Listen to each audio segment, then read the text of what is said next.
He may even identify himself with it and believe that he is what he appears to be. Welcome to the Patreon library for the NCE Study Guide. Hello, everyone. This is Module 9. That's right. And today, we're really diving deep into a case study. We want to understand the intake process, that initial contact in counseling. It's such a critical stage. Totally. So the goal here is to thoroughly explore those foundational steps a counselor takes with a new client. Yeah, we'll walk through a pretty detailed scenario. Right, almost sentence by sentence, just to help make these principles really stick. Sounds good. Okay, let's jump right into the case study. It's called Starting Strong, Counselor Maya's First Client Intake. Okay. So scene 1 is the first hello intake interview. We meet Maya, she's a new counselor, and Eli, her first client, Eli's 24, referred for anxiety and having trouble keeping a job. Okay, pretty common reasons for referral. Right. And right away, Maya uses a structured format for this first meeting. Oh, okay. Structured, yeah. She asks about his current concerns, what's bothering him now, then medical history, developmental stuff, his social background. The usual areas. And whether he's had mental health support before. It's interesting, she's using a structured format right off the bat. It's not just like a casual chat. No, definitely not. It's really a focused way to get that essential info. Right. Covering those specific areas, current issues, medical, developmental, social, past support, it helps her build a well-rounded initial picture. Makes sense. Each piece gives a different angle on what might be going on with Eli. Exactly. So this first conversation, we call it the intake interview. Why is this first meeting so important?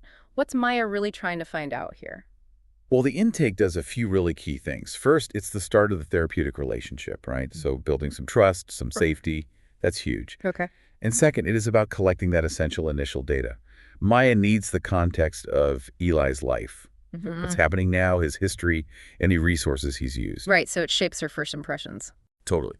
It informs what comes next. Like, does he need more assessment? What kind of support might work? And importantly, are services actually a good fit for what Eli needs? Got it. Okay, moving to scene 2. Thinking clearly, conducting the mental status exam. The MSC. The MSC, yes. So while Maya's talking with Eli, she's also watching him closely. Observation is key. Yeah, the case study says she notes his flat affect, like limited emotional expression. His speech seems disorganized, and he has trouble focusing. Okay, those are significant observations. Based on this, she does a mental status exam. She's documenting things like his appearance, thought process, mood, cognition, thinking, memory. Right. And his insight, like his awareness of his own situation. The mental status exam, the MSE, it's basically a systematic way for us to describe a client's mental state right now. Okay, right now. Yeah, in the moment. And it's based on both what the counselor sees and what the client actually says. So it's both observation and self-report. Exactly. And Maya isn't just listening to Eli's words. She's paying attention to how he presents. That flat affect, the disorganized speech, the attention issues, they're all pieces of the puzzle. Right. So when we talk about the different parts of the MSE, what do they each really look at? And why is just watching, observing so critical? Good question. Each part gives you a snapshot of a different aspect of Eli's functioning right then. Appearance is how he looks, hygiene, clothes, Okay. Behavior is his motor activity, posture, how he relates. Speech looks at rate, volume, coherence, like the disorganization Maya noted. Right. Mood is what the client says they feel. Affect is the emotion the counselor sees, like Maya seeing the flat affect. Okay. Mood is reported, affect is observed. Generally, yeah. Then thought process is the flow of thinking. Thought content is what they're thinking about. Cognition checks memory, attention, orientation. Like, does he know where he is, the date? Exactly. And insight is his understanding of his own problems. Observation is crucial because it gives you objective data. It might back up what the client says or maybe contradict it. And it can reveal things the client isn't aware of or can't easily put into words. Like someone might say, I'm not anxious, but they're bouncing their leg and wringing their hands. The observation tells a story, too. That makes a lot of sense. Okay, scene 3. What's the real issue? Presenting problem versus chief complaint. Always an important distinction. So Eli tells Maya he's there because my sister made me. She's worried he lost his job. Okay, so that's the entry ticket, so to speak. Right, that's the chef complaint. His stated reason. But Maya notices something else. Yeah. When Eli talks about feeling like a failure, feeling isolated, he gets more animated, more emotionally engaged. Interesting. And that points towards the presenting problem. So chief complaint, job loss concern, presenting problem. Yeah. Maybe these underlying feelings of failure, isolation, possibly linked to the anxiety and job stuff. Yes. That difference between chief complaint and presenting problem is so important early on. Okay. The chief complaint is often, the surface thing, what brings them through the door, what they think is the main problem. Right. But the presenting problem, that's the counselor's initial clinical hunch about the deeper stuff that's really driving the distress. And Maya's observation skills here are great. She's not just taking his first sentence at face value. She's picking up on those emotional shifts. Exactly. Those shifts often give us clues about the more significant underlying issues. So why is it so important to look beyond that first thing, the chief complaint? Like, why not just focus on the job loss? Well, if Maya only focused on the job loss, she might totally miss the underlying anxiety, the feelings of failure, the isolation, things that are probably affecting lots of areas for Eli, including keeping a job. Just tackling the chief complaint might give temporary relief, maybe, but it likely won't get to the root cause. By identifying the presenting problem, those feelings of failure and isolation, Maya gets a better handle on Eli's overall needs and can plan treatment more effectively. Okay, let's just nail these terms down then. Chief complaint. What the client says is the reason they came. For Eli, my sister's worried about my job loss. Yep. Presenting problem. The counselor's initial take on the underlying issues causing the distress. Here, maybe feelings of failure, isolation, anxiety, kind of like the symptom versus the illness. That's a really good analogy, actually. Wow. The chief complaint is often the most obvious symptom. The presenting problem is the clinician's initial idea about what's driving it. Got it. Okay, scene 4. Making sense of the story case conceptualization and rapport. So over the next few sessions, Maya starts developing a working case conceptualization. What does that involve? Case conceptualization. Essentially, it's the process of putting all the pieces together, creating an integrated understanding of the client and their issues. Like a storyline. Kind of, yeah. It's weaving together their history, their current symptoms, relationships, strengths, challenges into a coherent framework. Okay. And this framework helps the counselor understand why the client is struggling this particular way. It acts as a sort of roadmap for therapy. Is it like a final diagnosis?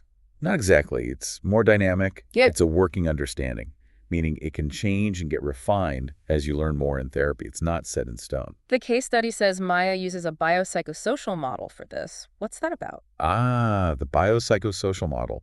It's a really broad, holistic way of thinking.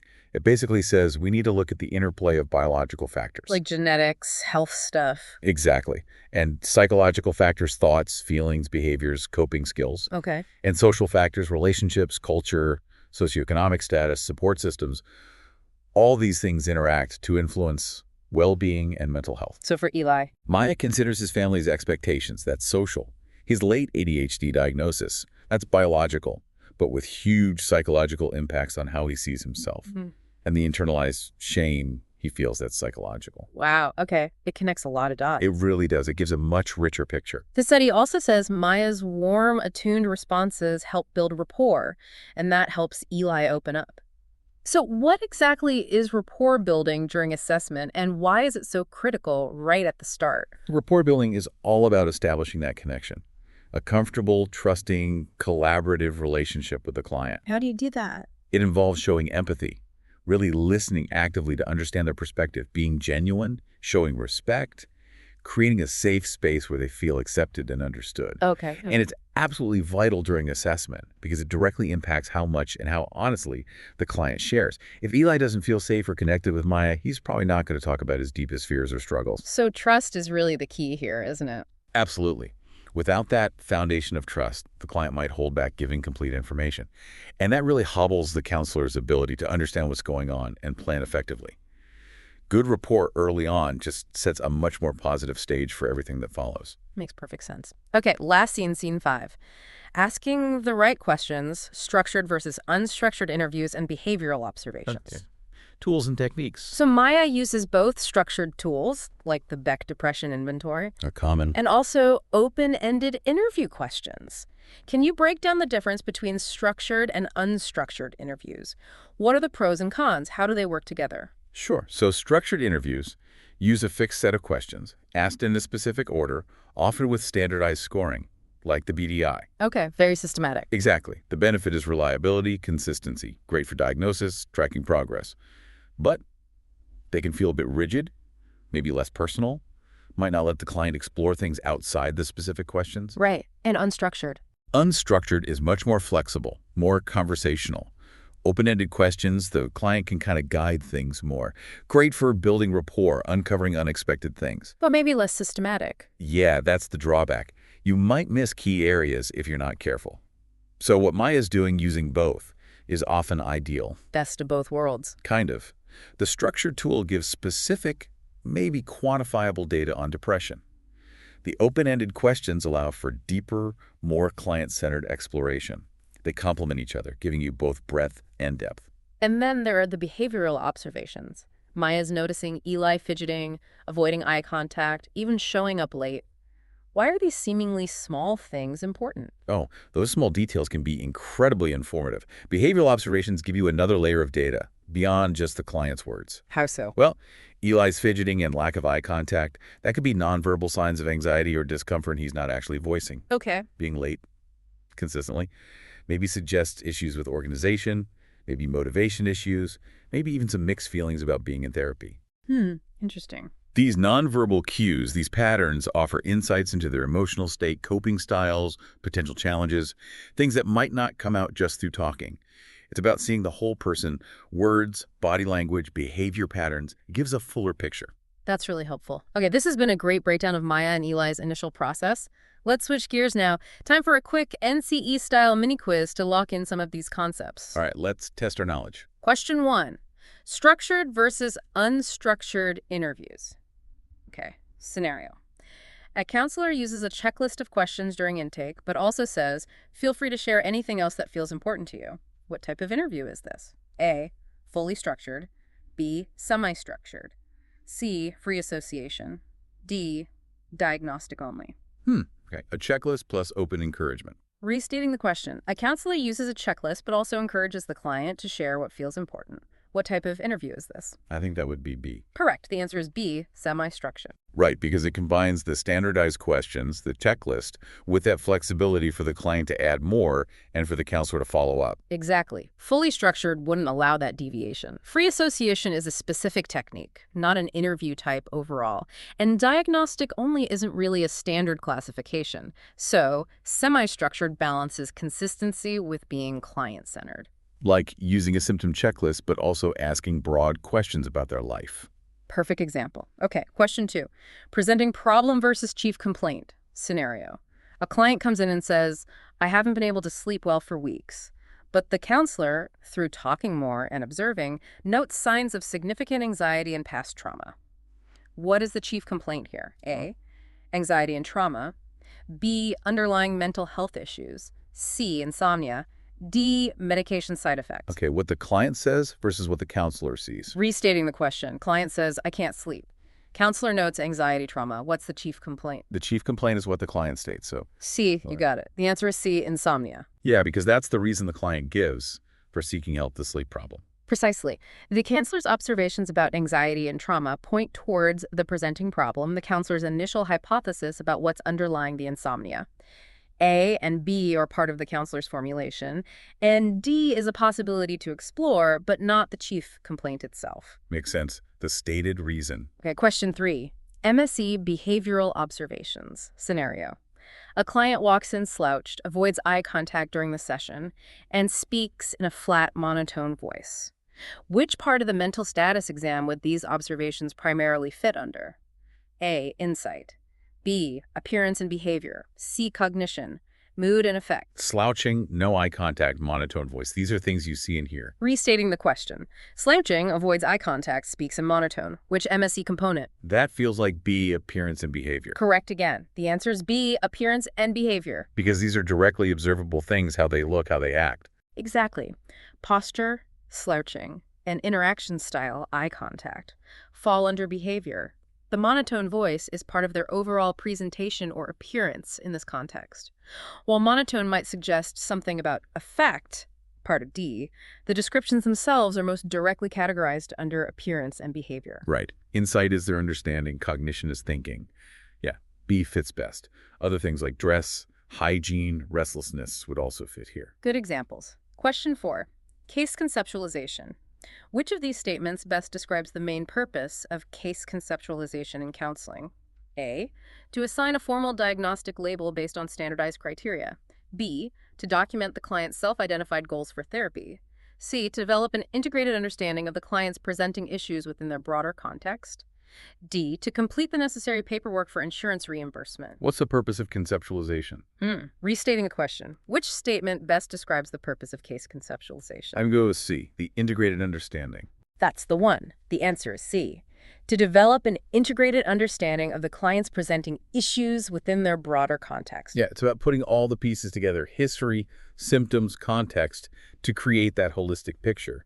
It guides the therapy. Exactly. Diagnosis A might be part of it, but it's not the whole purpose. Client goals B are vital for planning, but not the conceptualization itself. And insurance forms D might use info from it, but that's not why we do it. It's about that synthesis, that integrated understanding. Right, the bigger picture. Last one, question 5. Building rapport during intake. Why is establishing rapport especially important during the initial intake session? A. It allows the counselor to immediately begin implementing therapeutic interventions. B. It ensures the client will continue attending future sessions regardless of the effectiveness of the therapy. C. It fosters a sense of trust and safety, which encourages the client to share information openly and honestly. D. It fulfills the ethical guidelines requiring counselors to be friendly with their clients. Why rapport is key at the start? Restating the question. Why is rapport building particularly important during intake? Definitely C, trust and open sharing. Correct. The answer is C. It fosters a sense of trust and safety, which encourages the client to share information openly and honestly. Yeah, that safe environment is crucial for getting accurate information right from the beginning. If they don't trust you, they won't open up. Exactly. It's not about starting interventions immediately, A, or guaranteeing attendance. B, though good rapport helps retention. And while being professional includes being respectful, it's more than just being friendly, D. It's about that therapeutic trust needed for honest disclosure. Poor rapport at the start can really hinder everything. For sure. You need that foundation. Okay, quiz complete. We've just taken a really detailed look at those critical first steps in counseling, walking through Maya's intake with Eli and breaking down some absolutely key concepts. And it's just so important to keep in mind, like we said, that intake is way more than just checking boxes or gathering data. It really is laying the foundation for the entire therapeutic journey. It's building the relationship. Absolutely. And think about how all those pieces we discussed, the interview, the MSC observations, figuring out the presenting problem beyond the chief complaint, building that case conceptualization, and always focusing on rapport, they all weave together. They create that comprehensive picture of the person sitting across from you. So as you reflect on this, maybe consider what stands out to you as the most critical part of this initial contact? What felt most important in Maya's process? Yeah, and maybe what questions did this deep dive spark for your own learning, your own preparation as you think about meeting clients for the first time? Something to definitely mull over. You have just finished listening to the first of 8 modules in the NCE Study Guide Patreon library, Collection 1.2 Intake, Assessment, and Diagnosis. Now, this collection is foundational, especially as you prepare for the NCE. It really digs into 2 major core areas, assessment and testing, and human growth and development. That's right. Big ones. Yeah, big ones. So whether you're just starting out or maybe looking to really solidify your understanding, this series offers, well, a pretty structured way to master these crucial skills and concepts. Absolutely. This particular collection, Intake, Assessment, and Diagnosis, it kind of walks you through everything, right? From that very first contact with a client. Okay. All the way through the, the essential process of writing detailed assessment reports. Right. So across these 8 modules, the aim is really to equip you to evaluate, diagnose, and ultimately support client growth effectively, ethically too. And the goal of this deep dive, then, is to reinforce what you've heard, maybe draw some connections between these key ideas, and just make sure you have a solid grasp of this essential content. So, you ready to jump in? Let's do it. Okay, Module 9 kicks things off with the intake process and initial contact. And it really emphasizes that the intake is, well, it's so much more than just filling out forms, right? Oh, definitely. It's that crucial first step in really starting to understand a client's story. Think of the intake interview as like this mix of detective work, gathering history, symptoms, stressors, that kind of thing. but also empathy, setting the tone, building that initial trust. It's both. And in those early moments, the mental status exam, the MSE, comes up. Now, this isn't really a formal test, is it? No, not at all. It's more like a snapshot, how the client is functioning right there in that moment with you. So what are you looking for? Well, you're observing things like their orientation, do they know where they are, the date, that sort of thing. You're paying attention to their mood. Does it match what they're saying? Listening to how coherent their speech is. It's amazing how much you pick up from those subtle cues. Right. Sometimes more than the words themselves. Exactly. Those subtle things can be really informative. It really does sound like piecing together clues. And it's interesting how the module talks about the difference between the chief complaint, what the client first says is wrong, I just feel bad, versus the presenting problem, which might be the underlying thing, like, say, a major depressive episode. Yes, and that distinction is so important. Chief complaint versus presenting problem. It's really fundamental for case conceptualization. Okay, explain that a bit more. Well, the chief complaint is what brings them in the door, their words for it. The presenting problem is more our clinical understanding, maybe based on those initial observations and the MSE of what might be going on beneath the surface. It's the start of framing their difficulties. Got it. And throughout all this, that initial contact rapport building comes up again and again. It seems essential. Absolutely essential. If clients don't feel safe, if they don't feel understood, they're just not going to open up. It's that simple. So whether you use structured interviews like checklists and set questions, or more unstructured, just conversational approaches? Yeah, either way.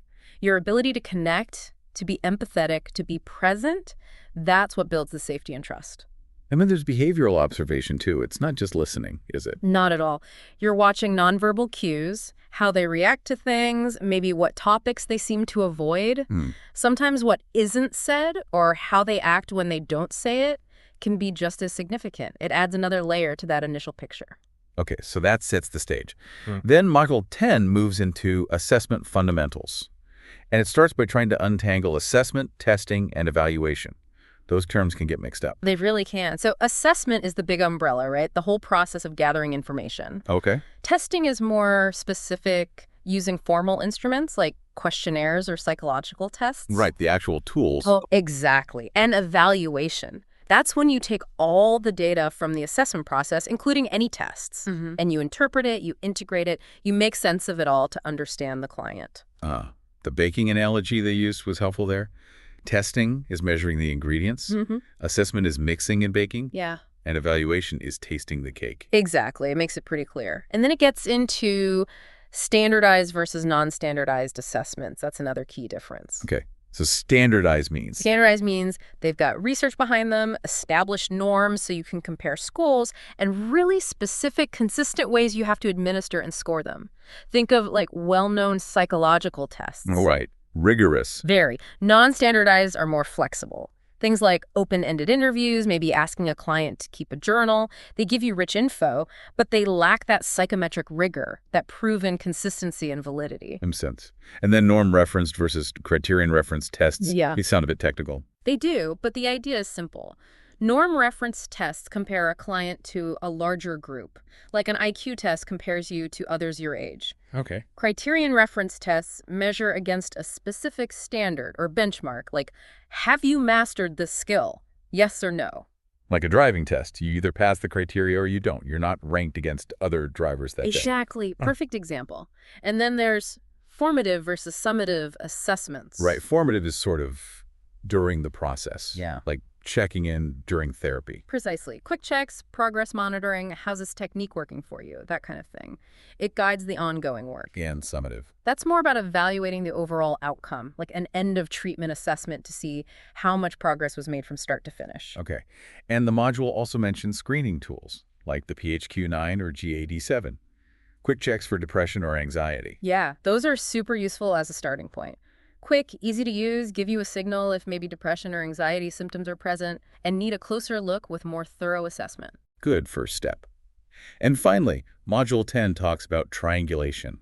Sounds complex. Not really. It just means using multiple sources of data. Don't rely only on the client's self-report. Oh, Also, use your clinical observations, maybe review past records if you have consent, perhaps talk to family members if appropriate and agreed upon.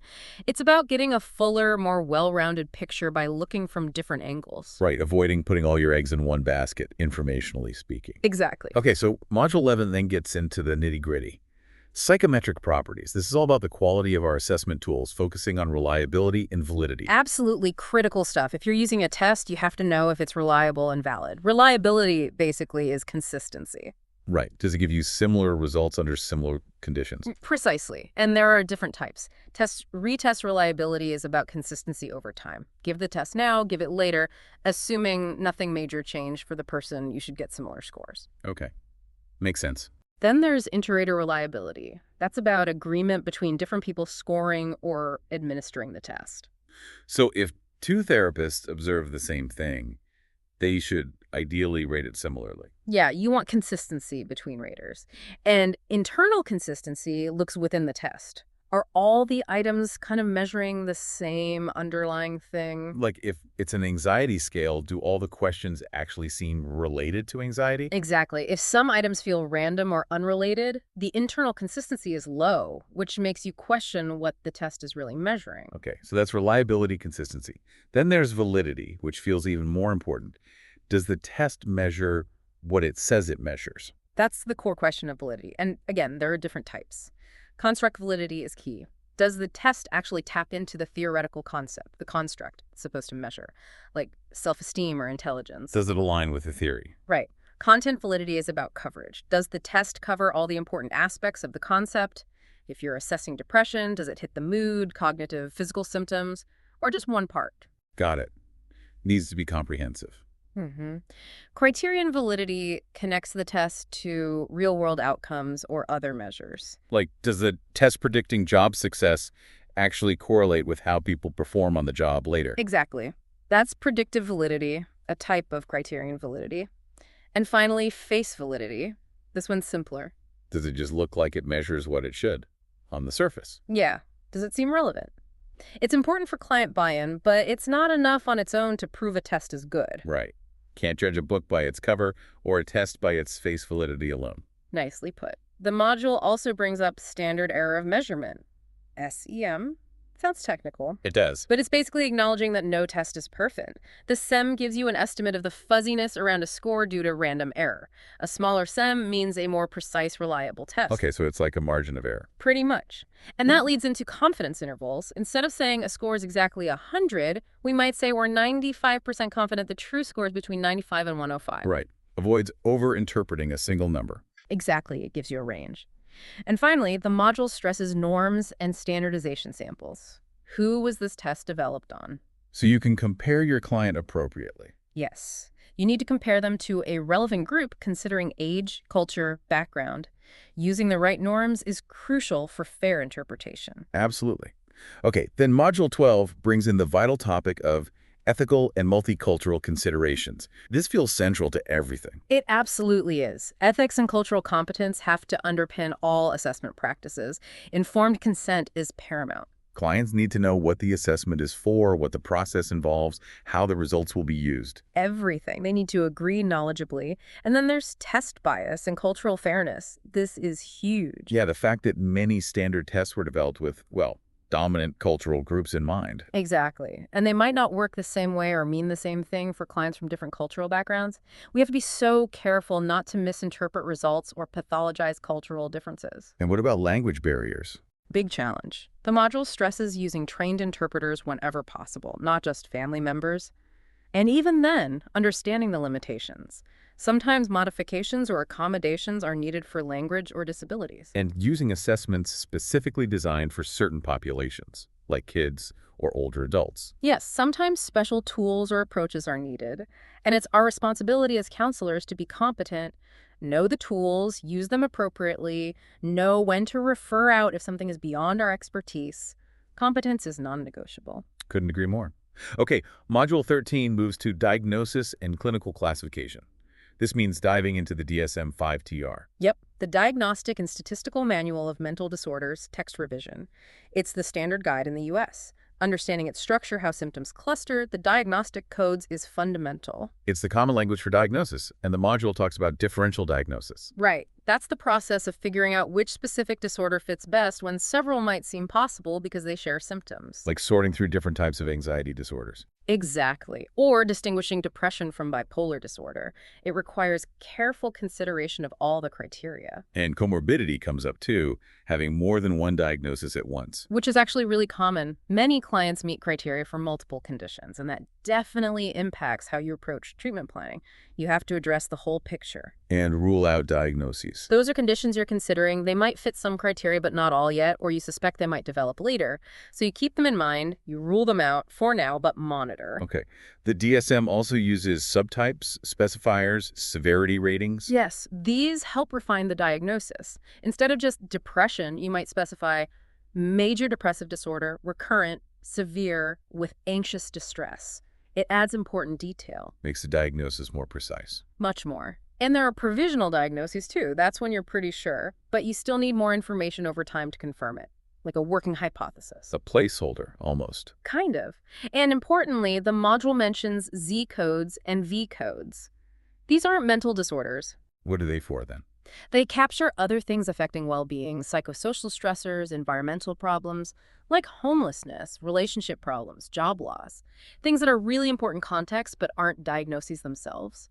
Right, captures the bigger picture of what's impacting the client. Exactly. Essential for holistic understanding. Okay, Module 14 looks at specialized and commonly used assessments, getting into specific tools now. Yeah, tools you might encounter more as you gain experience, like personality assessments, the MMPI-2, MCMI, 16PF, used to look at personality traits and potential disorders. And projective technique, like the Rorschach ink blots or the TAT-A. Those are less common now, more interpretive, often used in psychodynamic therapy. The idea is clients project unconscious stuff onto ambiguous stimuli.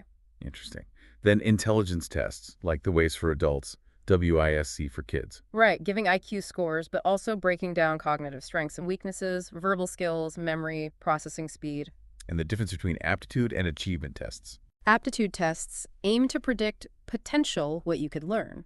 Achievement tests measure what you already know or have learned. Potential versus current skill. Got it.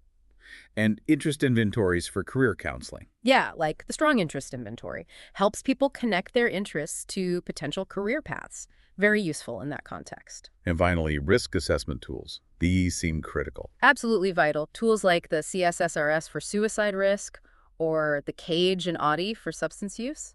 They help us systematically evaluate immediate danger or the severity of substance issues. Essential for safety planning. So a whole range of specialized tools for different needs. Definitely highlights the breadth of the field. Which leads us to Module 15, Report Writing and Clinical Documentation.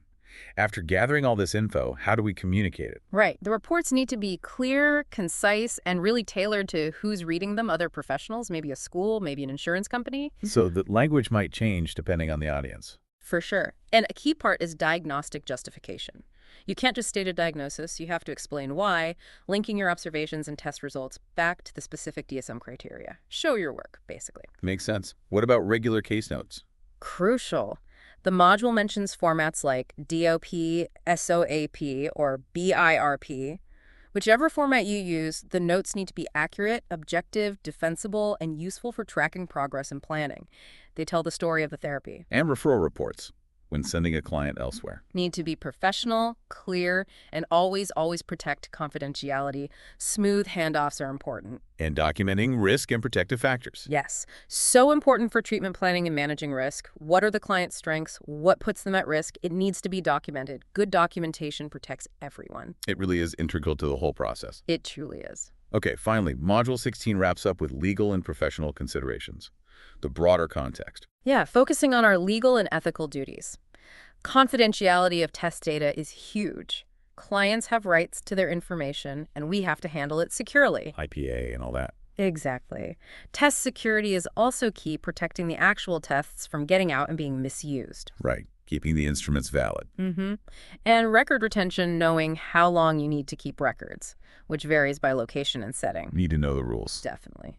And when sharing results with clients, informed interpretation, explaining scores clearly in plain language, acknowledging limitations, not just handing over numbers. Empowering them with understanding. That's the goal. And the module ends with a really critical point: avoiding misdiagnosis and over-pathologizing.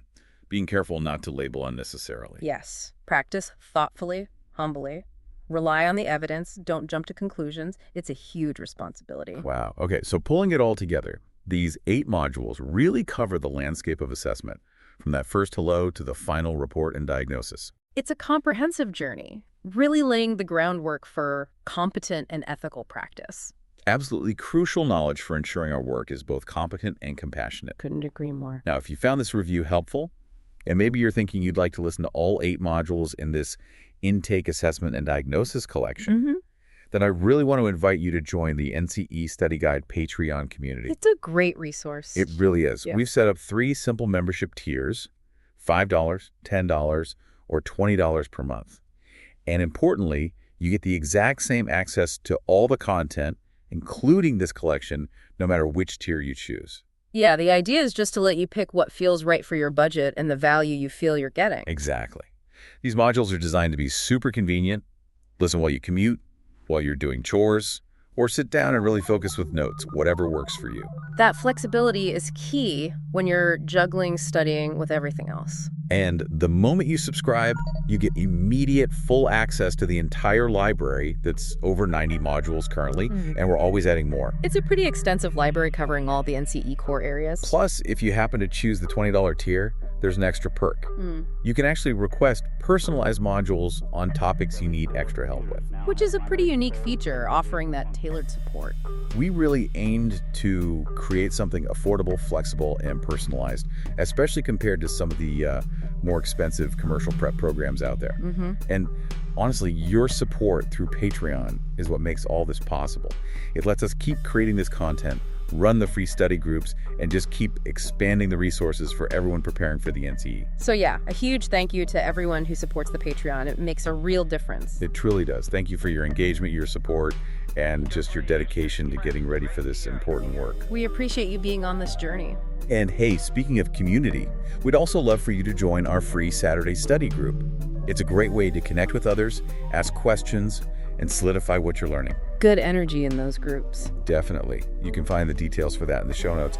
And one last small ask, if you're finding these deep dives valuable, would you consider leaving us a 5-star rating on your podcast app? It really does help other students find the show. It does.